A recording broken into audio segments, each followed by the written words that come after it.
Pada Selasa 26 Juli malam WIB, Lechia Gedas mengumumkan secara resmi bahwa mereka telah berpisah dengan pemain asal Indonesia, Witan Sulaiman.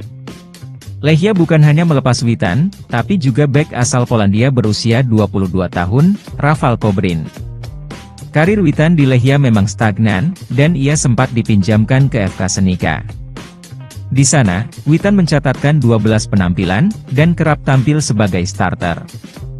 Menit bermain Witan di Lechia nihil, dan itu menjadi salah satu pertimbangan untuk kedua pihak memutuskan berpisah jelang bergulirnya kompetisi musim ini.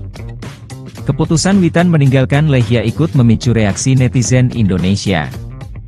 Sebagian besar warganet membanjiri kolom komentar Instagram Lechia sambil menulis pesan unfollow.